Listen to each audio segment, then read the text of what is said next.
ஊர் மக்கள் முன்னாடி சாமி வந்து இந்த காட்டுக்குள்ள மறைஞ்சு போன பார்ட் 1 ஹீரோவோட பையன் என்னோட அப்பா இந்த காட்டுக்குள்ள இந்த இடத்துல எதுக்கு மறைஞ்சு போனான்னு கேட்கறான். அதை கேட்ட கூட வந்தாரு இந்த காட்டோட மூலஸ்தானமே இந்த இடம் தான் சொல்லிட்டு அதோட புராண கதையை சொல்ல ஆரம்பிக்கிறாரு. பல நூறு வருஷத்துக்கு முன்னாடி அதர்மம் எப்ப தலை தூக்குதோ அப்பெல்லாம் ஈஸ்வர கடவுள் சில கணங்கள் அனுப்புவாரு. அந்த கணங்கள்ல ஒண்ணு பஞ்சுருடி தெய்வம், இன்னொன்னு குளிகான்ற தெய்வம் இந்த காட்டுக்கு வந்தாங்க. சோ இந்த காட்டுக்கு அன்னிலிருந்தே காந்தாரன் பேர் வந்தது. அப்ப வாழ்ந்து வந்த காட்டுவாசி மக்கள் எல்லாருக்குமே கடமாண்ட இனத்தை சேர்ந்த அரசர் தான் ஆட்சி செஞ்சுட்டு வந்தாரு. ஆனா அது கீழே இருந்த சிற்றரசர்கள்ல விஜயேந்திர அரசன் ஒருத்தர் இவங்க சிற்றரசர்கள் எல்லாரையும் அழிச்சு அவங்க வச்சிருந்த இடம் வளங்கள் எல்லாருமே அவனுக்கே சொந்தமாக்கிறான். அப்ப இந்த காட்டுல வந்த காந்தாரா மக்கள் எப்பவுமே இயற்கையை தான் கடவுளா வணங்குவாங்க. அப்பன்னு பார்த்து நதியில ஒரு கல்லு கிடைக்குது. அந்த கல்லை பார்த்ததுமே இவங்க கடவுளா வணங்க ஆரம்பிக்கிறாங்க. ஆனா அதுக்குள்ளேயே அந்த விஜயேந்திர அரசன் வந்து இவங்களை பாதி பேர் அழிச்சு பாதி பேர் அடிமைப்படுத்த ஆரம்பிச்சிடறான். அப்போ ஒரு நாள் இவர் குளிச்சிட்டு இருக்கும் போது வயசான ஒரு மாயக்காரர் பாக்குறாரு. பார்த்ததுமே அவரை சாகடிக்கலாம்னு பாக்குறாங்க. ஆனா ஒரு பையில இருந்து ஏலக்காவும் மிளகும் கொட்டுது. அதை பார்த்ததுமே இது எங்க கிடைக்கும்னு கேக்குறாங்க. இவரை இது ஈஸ்வர தோட்டம் காந்தாரா கிடைக்கும்னு சொல்லி இவங்க எல்லாரையும் கூட்டிட்டு போறாரு. அப்ப அந்த காட்டுக்குள்ள போனதுமே இந்த பெரியவர் மறைஞ்சு போறாரு. ஆனா இவங்க ஒளி வரதுக்காக ஒரு மரத்தை பத்த வைக்கிறாங்க. ஆனா அந்த மரத்துல இருந்து ஒளி வந்து அந்த பஞ்சுருளி தெய்வமே வந்துருது. இப்ப அவங்க ஆளுங்க எல்லாமே அந்த கடவுள் மூலமா இறந்து இவங்க அரசரோட பையன் ராஜசேகர் அவங்க முன்னாடி இந்த அரசரும் இறந்து போறான். அப்ப இதை பார்த்தா காந்தாரா மக்கள் ஒருத்தருக்கு பஞ்சுருளி தெய்வம் சாமியா வந்து இந்த காட்டுல யார் ஒருத்தர் தப்பான நினைப்போட வந்தாலும் அவங்களுக்கு இந்த நிலைதான் சொல்லிட்டு போகுது. இந்த அரசரோட பையன் ராஜசேகரன் பயந்து அங்க இருந்து ஓடி வந்து ஒரு இடத்துல மயங்கி வீழ்ந்துடுறான். அப்ப கதம்பரங்கள் கூட்டம் இவங்களை காப்பாத்துறாங்க. ஆக்சுவலா இவங்க சூனியம் வைக்கிறது மந்திர தந்திரங்களாம் நம்புவாங்க. அவங்க கிட்ட இவன் அந்த பஞ்சுருளி தெய்வத்தையும் அங்க இருக்க சக்தியும் பத்தி சொல்றாங்க. சோ அதை அடையணும்னு சொல்லி இவங்களுமே ஆசைப்படுறாங்க.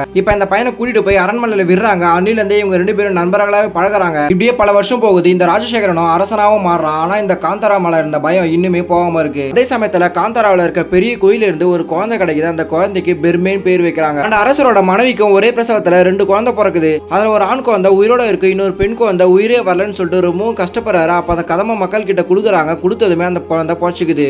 இந்த 2 பசங்களுக்குமே அந்த காந்தாராவை பத்தி அங்க இருக்க ஈஸ்வரன் பூந்தோட்டத்தை பத்தி சொல்லி அங்க மட்டும் கண்டிப்பா போயிடாதுன்னு சொல்லிட்டு பயப்பட வைக்கிறாரு. இப்ப கொஞ்சம் வருஷம் கழிச்சு இந்த காந்தாரா மக்கள் அவங்க நிலத்துல விளையாடுற ஒரு பகுதி கடவுளுக்கும் ஒரு பகுதி அவங்களுக்குமே ஒரு பகுதி பஞ்சுருளி தெய்வத்துக்காக எல்லையில வச்சுட்டு போறாங்க. இவங்களுமே அந்த எல்லைக்கு அந்த பக்கம் தெய்வம் வாழ்ந்துட்டு இருக்கு. அதனால யாரும் போக கூடாதுன்னு முடிவெடுக்கிறாங்க. அதே சமயத்துல இந்த அரசரோட பையனுக்கு அரசரா முடிச்சுட்டு பதவியேற்பு விழா நடந்துட்டு இருக்கு. ஆனா இவன் அவங்க அப்பா மாதிரி பொறுப்பா இல்லாம நல்லா குடிச்சிட்டு இந்த காந்தாராவோட ஈஸ்வரன் தோட்டத்துல ஆளுங்கெல்லாம் கூட்டிட்டு வந்துடுறான். அப்ப இதை பார்த்த காந்தாரா மக்கள் இவங்களுக்கே தெரியாம இவங்களை சாகடிக்க ஆரம்பிச்சாங்க. ஆனா இவங்க இங்க பிரம்மராட்சசன் தான் வந்துட்டான்னு சொல்லிட்டு பயந்தாங்க வந்து ஓடி வந்துடுறாங்க. இந்த கூட்டத்துல ஒரே ஒரு ஆளை மட்டும் ஹீரோவா அவங்க கூட்டமும் தூக்கிட்டு வந்து இந்த காந்தாரா மக்கள் கிட்ட போறாங்க. அதை பார்த்த காந்தாரா மக்கள் இந்த மாதிரி நம்ம செஞ்சா திருப்பி நம்மள அடிமைப்படுத்த இப்படி பண்றாங்கன்னு சொல்லிட்டு யோசிக்கிறாரு. அதனாலேயே அவங்க விஷயத்துல தலையிடக்கூடாதுன்னு முடிவெடுக்கிறாங்க. ஆனா ஹீரோ நம்மளை பார்த்து பயப்படுறவங்க அவங்கள பார்த்து நம்ம ஏன் பயப்படணும்னு சொல்லிட்டு அவங்க ஊருக்கே போலாம்னு சொல்லிட்டு தயாராகிறாங்க.